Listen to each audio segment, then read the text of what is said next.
People told me it's a bunker to escape the apocalypse, but I'm not buying it. How do you even get up onto that house?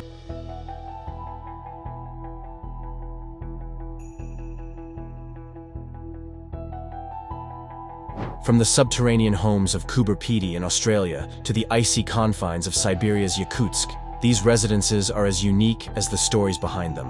While some of these houses look astonishing, others look otherwise. But either way, it may be hard to believe that people actually live in these houses. Join us as we delve into the fascinating histories, remarkable constructions, and extraordinary lives of the people who reside in these incredible places.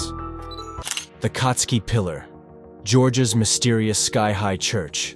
Sitting atop a 130-foot stone pillar is the Katsky Pillar, a remote and possibly the highest church in the world. This awe-inspiring structure, perched on a monolithic limestone pillar in the Imereti region of Georgia, has intrigued historians and visitors for years. The origins of the Katsky Pillar, how the church was constructed atop this natural wonder, and who first built it remain a mystery. The Katsky Pillar is steeped in local legend, revered as a pillar of life and a symbol of the true cross upon which Jesus was crucified in the Bible. This sacred significance has made it a site of religious devotion and pilgrimage for centuries. The structure atop the Katsky Pillar dates back to the 9th or 10th century, though some suggest it could be even older. Scholars speculate that early ascetic monks, seeking solitude and closeness to God, might have chosen this towering pillar for its isolation and spiritual symbolism. How they managed to transport building materials and construct the church at such a height is still a matter of speculation. Today, the Katsky Pillar comprises a small church, a crypt, and the remains of a hermit's cell. It has been home to a solitary monk for the past few decades. Father Maxim Kavtaradze, the current resident, has dedicated his life to maintaining the church and living in seclusion, emulating the ancient ascetics who once sought spiritual refuge there. He climbs down the pillar only twice a week for supplies and prayers with the local community. Coober Pedy, the underground town. Coober Pedy, tucked away in the remote outback of South Australia, is often referred to as the opal capital of the world. The discovery of opals in the early 20th century led to a rush of miners eager to unearth the precious gemstones. However, the surface conditions of Coober Pedy are incredibly harsh, with summer temperatures often soaring above 100 degrees Fahrenheit. To escape the blistering heat, the early miners devised an ingenious solution: living underground. The result is a labyrinthine network of dugouts, underground homes carved into the rock. These subterranean dwellings provide a cool, stable temperature year-round, making them an ideal refuge from the extreme weather. Walking through Coober Pedy, you will find churches, shops, and even hotels built into the earth, creating a surreal and otherworldly atmosphere. It is astonishing to think that people not only survive but also live happily in these cave-like homes. The underground lifestyle has its perks, including energy efficiency and natural insulation, which significantly reduce the need for artificial heating and cooling. Moreover, the close-knit community of around 2,500 residents shares a unique bond, united by their unconventional way of life. The loneliest house in the mountains of Italy. High in the rugged expanse of Italy's Dolomites Mountains, at an altitude of 8,858 feet, lies Buffa di Perero, often referred to as the world's loneliest house. Believed to have been constructed during World War I, Buffa di Perero was built by Italian soldiers as a strategic shelter and storage site. These savvy troops, battling the Austro-Hungarians across the unforgiving terrain, needed a concealed refuge to rest, store supplies, and protect themselves from both the enemy and the harsh elements. The house's remote location and integration into the rock face made it an ideal covert hideout. The construction of Buffa di Perero is a remarkable feat of engineering and endurance. Building a structure nearly 9,000 feet above sea level, embedded in the rock, would have required immense effort and ingenuity. The soldiers likely used basic tools and materials carried up the mountain, creating a sturdy shelter that has withstood the test of time. The house's isolation and inaccessibility add to its mystique, as modern observers marvel at how removal men, or anyone for that matter, could ever transport materials and equipment to such a remote site. Over the decades, Buffa di Perero has captivated explorers and adventurers drawn to its mystery and the challenge of reaching it. The path to the house is part of the Via Ferrata Ivano di Bona, a route fitted with steel ladders, rungs, and cables built into the mountain. This iron path demands a high level of fitness and courage, attracting only the most determined climbers. High in the Peruvian Andes, La Rinconada, at a staggering altitude of 5,100 meters above sea level, La Rinconada stands as the highest permanent settlement globally, nestled in the Peruvian Andes near a gold mine. Established in the Puno region of Peru, this town's existence revolves around the abundant gold reserves found in its vicinity. The town's history is intertwined with the mining industry, which has attracted a growing population, particularly during the early 21st century when the price of gold surged. Despite its remarkable elevation and strategic importance in the mining sector, life in La Rinconada is far from glamorous. The thin air at such heights poses significant challenges, with oxygen levels plummeting to around 50% less than at sea level. This low oxygen concentration makes breathing difficult and contributes to the town's harsh living conditions. Most residents inhabit small tin shacks, enduring frigid temperatures that rarely exceed 40 degrees Fahrenheit during the day, and often plummet to the teens at night. The mining community of La Rinconada operates under grueling conditions, with miners spending long hours deep within the mountainous terrain, where oxygen is scarce. In addition to the challenges posed by altitude and harsh living conditions, residents of La Rinconada face grave health risks due to widespread mercury contamination. The mining process, often informal and unregulated, involves the use of mercury to extract gold from ore. As a result, many residents suffer from mercury poisoning, which can have devastating effects on the nervous, digestive, and immune systems. Reports indicate that the entire city of La Rinconada is contaminated with high levels of mercury and cyanide, posing a severe threat to public health and environmental sustainability. Despite awareness of these risks, the allure of gold and economic opportunity continues to drive mining activities, perpetuating the cycle of contamination and health hazards. La Rinconada is also notorious for its unsanitary living conditions, with waste disposal practices often inadequate, leading to pollution and contamination of the surrounding environment. The town's isolation and extreme conditions make it challenging for authorities to provide essential services and infrastructure, leaving residents vulnerable and marginalized. To cope with the harsh realities of life in La Rinconada, many residents turn to chewing coca leaves, a practice deeply ingrained in Andean cultures for centuries. Coca leaves contain stimulant properties that help suppress hunger, alleviate exhaustion, and mitigate altitude sickness, providing temporary relief amidst the challenging living conditions. However, the long-term consequences of coca consumption, coupled with mercury exposure, further exacerbate the health risks faced by the population. Setenil de las Bodegas, Spain's timeless rock city. Nestled in the heart of Andalusia, Spain, lies Setenil de las Bodegas, a remarkable town where buildings seamlessly integrate into the surrounding rock formations. For over 800 years, this unique architectural marvel has stood the test of time, with not a single building collapsing, making it a fascinating and enduring symbol of human ingenuity. The history of Setenil de las Bodegas dates back to the 12th century, when it was established by the Moors. The town's name, derived from the Latin phrase septem nihil, which means 7 times nothing, alludes to its storied past, referencing the 7 failed attempts by the Catholic monarchs to capture it during the Reconquista. The addition of de las Bodegas, which means of the wineries, reflects the town's rich viticultural heritage, with its caves and rock formations providing ideal conditions for wine storage. What sets Setenil de las Bodegas apart is its extraordinary architecture. Homes, shops, and restaurants are built directly into and under the overhanging cliffs, utilizing the natural rock as roofs and walls. This ingenious use of the landscape not only provides natural insulation, keeping interiors cool in summer and warm in winter, but also showcases a perfect harmony between human settlement and nature. Living in Setenil de las Bodegas is a unique experience. The town is narrow, winding streets and whitewashed houses create a picturesque setting, while the rock overhangs add a sense of timelessness and protection. The residents have adapted to this unusual environment, preserving their traditional way of life while embracing the modern conveniences that coexist within these ancient structures. Setenil de las Bodegas has become a major tourist attraction, drawing visitors from around the world who are captivated by its distinctive charm and historical significance. Yanjin, the narrowest city in the world.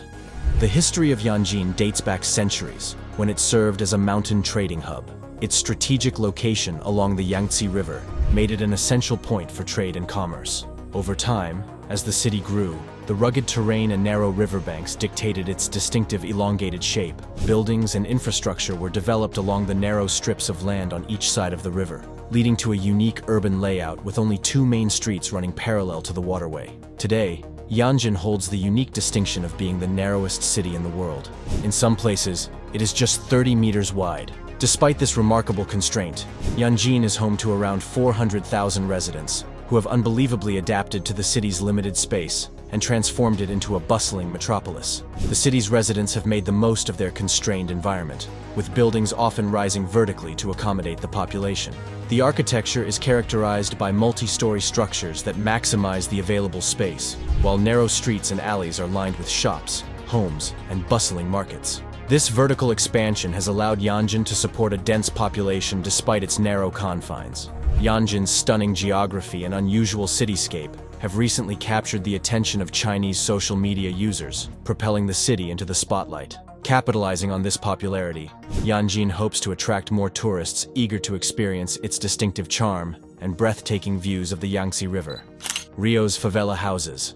Nestled along the steep hillsides of Rio de Janeiro, Brazil, are some of the most iconic yet misunderstood communities in the world, the favelas. These colorful neighborhoods, known for their stacked houses and bustling streets, may seem chaotic and uninhabitable from afar, but a closer look reveals their complex creativity and community spirit. It begins with makeshift structures crafted from wood scraps and daub, serving as the initial shelter for residents. Over time, these humble dwellings have evolved, incorporating more durable materials such as brick, cinder blocks, and sheet metal. While houses on the hills in other parts of the world may command exorbitant prices and exclusivity, those in the favelas tell a different story. The favelas are referred to as the slums and the most dangerous parts of Brazil as their residents face economic challenges, with poverty and limited access to basic services prevalent. Many work in the informal sector, facing precarious employment conditions. Despite adversity, the community flourishes through resourcefulness and vibrant social connections.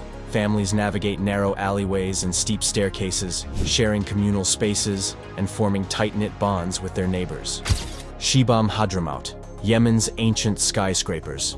Shibam Hadramaut, often dubbed the Manhattan of the Desert, or Chicago of the Desert, is a historic town in Yemen's Hadramaut Governorate. With approximately 7,000 inhabitants, it stands as the seat of the district of Shibam. This remarkable city is renowned for its mud brick-made high-rise buildings, located in the Ramlat al-Sabatine Desert, and is celebrated for its distinctive urban planning and towering structures. The city's layout features a grid of streets and squares, meticulously designed to optimize space and functionality. Rising dramatically from the floodplain of the Wadi, the mud brick tower houses create a striking visual impact, reminiscent of ancient skyscrapers. Despite its humble construction materials, Shibam's fortified city from the 16th century boasts impressive verticality, with buildings soaring up to 8 stories high. The absence of windows on the ground level enhances its defensive capabilities, while tower houses within the outer walls symbolize both prestige and protection against rival families. Situated along a crucial caravan route for spice and incense trade across the southern Arabian plateau, Shibam's strategic location contributed to its rise as a thriving urban center. Over the centuries, Shibam faced challenges, including the decay of its infrastructure due to changes in agricultural practices and inadequate drainage systems. However, the city's enduring legacy as a marvel of traditional Hadrami urban architecture continues to captivate visitors and scholars alike. Despite its remote location and historical significance, Shibam remains a vibrant community, with residents adapting to modern challenges while preserving the cultural heritage of their ancient city. Xingqiu Hanging Temple, China's architectural marvel. The Hanging Temple of China, also known as Xuankong Temple, stands as a unique architectural wonder, perched on a cliff approximately 246 feet above the ground. This extraordinary structure is located at the foot of Mount Heng, about 65 kilometers southeast of Datong City in Shaanxi Province. Built during the Northern Wei Dynasty, the Hanging Temple defies traditional construction practices. It is supported by wooden beams inserted into the cliff face, giving the impression that it is suspended in mid-air. This ingenious design not only showcases ancient Chinese craftsmanship, but also reflects the integration of Buddhism, Taoism, and Confucianism. The temple complex comprises 40 halls and pavilions, interconnected by bridges and corridors. Within these spaces, visitors will find statues of Buddha, Confucius, Laozi, and other significant figures, highlighting the temple's spiritual and cultural significance. While no one resides permanently within the temple today, tourists flock to the site, drawn by its unique construction and the breathtaking views of the surrounding landscape, including Jinxia and Mount Heng. The temple's precarious position on the cliffside adds to its mystique, making it a must-see destination for those interested in ancient engineering and spiritual history. Floating villages of Cambodia. Life on Tonle Sap Lake. The floating villages of Tonle Sap Lake in Cambodia have become a significant attraction for tourists visiting Siem Reap. These unique communities, where people live in floating houses, travel to floating schools, and dine at floating restaurants, are home to about 2,000 people. Many people live in these floating and stilted villages because they cannot afford to live in the cities. Urban living in Cambodia can be prohibitively expensive, making the lake's more affordable lifestyle a necessity for many families. Despite these economic challenges, the residents of Tonle Sap have created vibrant communities with a rich cultural heritage. In addition to floating villages, there are also stilted villages along the banks of Tonle Sap Lake.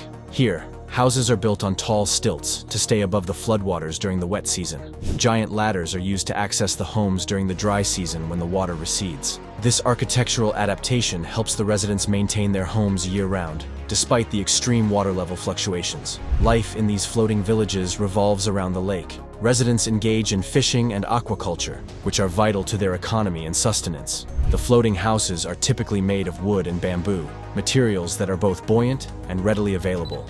Now it's time for our subscribers' pick. This astonishing image you are looking at depicts a series of homes suspended by metal threads, seemingly floating against a backdrop of lush mountains and a serene river below.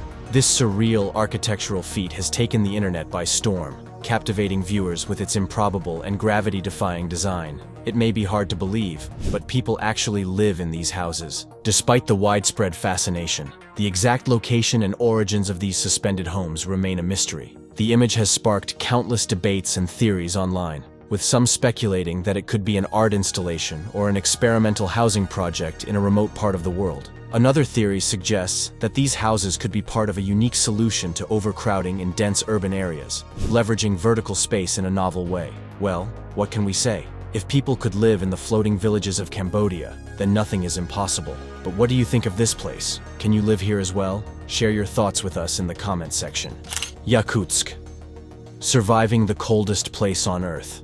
Yakutsk, located in northern Siberia, Russia, is renowned as one of the coldest places on Earth. This remote region is characterized by its extreme cold, expansive tundra, and sparse population.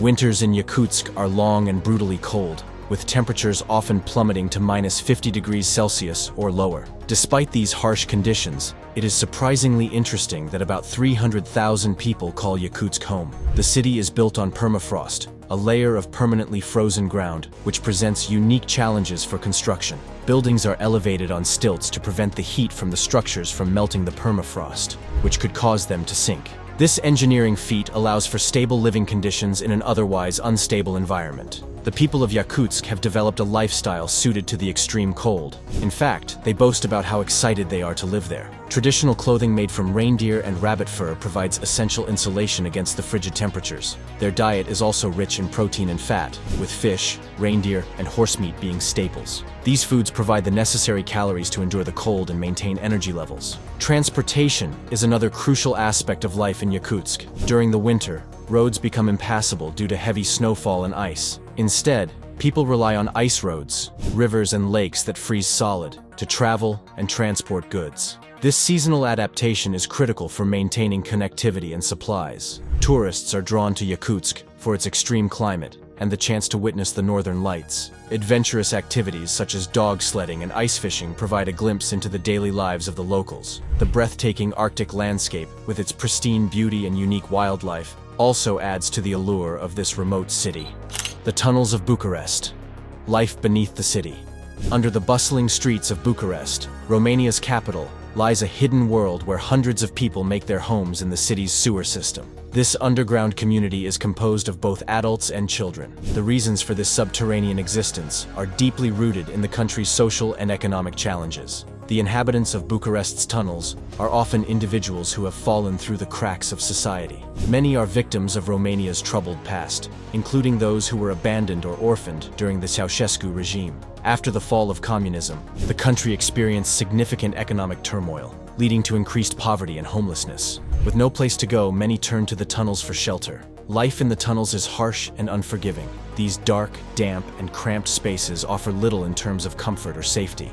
Makeshift beds, fashioned from discarded materials, line the tunnel walls, while the air is thick with the smell of sewage and decay. The lack of proper sanitation facilities leads to unsanitary conditions, contributing to the spread of diseases. Access to clean water and nutritious food is limited, and the constant threat of violence looms large. Despite these dire conditions, the tunnel dwellers have created a sense of community. They share what little they have, looking out for one another in a way that society above ground often does not. In some areas of the tunnels, rudimentary systems of organization and leadership have developed. Individuals like Bruce Lee, a former orphan and now a de facto leader, provide some structure and order amidst the chaos. He and others like him try to offer protection and guidance to the younger tunnel residents. Children living in the tunnels face particularly grim prospects. Many of them are born into this underground existence and grow up without access to education or healthcare. Drug addiction is rampant, with substances like Oralac, a toxic inhalant, being commonly abused. These children often resort to begging or petty crime to survive. Efforts by local and international NGOs aim to provide some relief and support to the tunnel dwellers. Initiatives include providing medical care, food, and attempts to reintegrate individuals into mainstream society. Casa do Penedo, Portugal's stone house. Casa do Penedo, also known as the Stone House, House of the Rock, or Boulder House, is an architectural marvel constructed in the northern Portuguese countryside between Quilorico de Basto and Fefe. This unique structure stands out for its integration with nature, being built from 4 massive boulders that form its foundation, walls, and ceiling.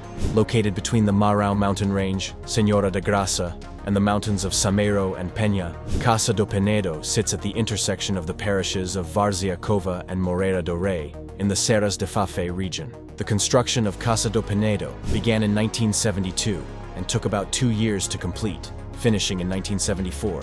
The original intent behind its creation was to serve as a serene holiday retreat for its owners. The 4 large boulders used in its construction not only form the core of the house, but also provide natural insulation, maintaining a relatively stable internal temperature despite the external weather conditions. The interior of the house is quaint and rustic, featuring wooden furniture and simple decor that complements the natural stone surroundings. The design is minimalistic, emphasizing functionality and harmony with the environment. Although it is located near a wind farm, the house itself does not have an electricity supply. This characteristic further enhances its appeal as a getaway from modern life's conveniences and distractions. Visitors to Casa do Penedo can enjoy a truly off-the-grid experience, illuminated by natural light during the day and candlelight or lanterns at night. Today, Casa do Penedo functions as a small museum, showcasing relics and photographs that document its history and the story of its construction. The museum aspect adds a layer of cultural and historical significance to the site, attracting tourists who are curious about its unique architecture and the lifestyle it represents. And that's all for today. Thank you for watching.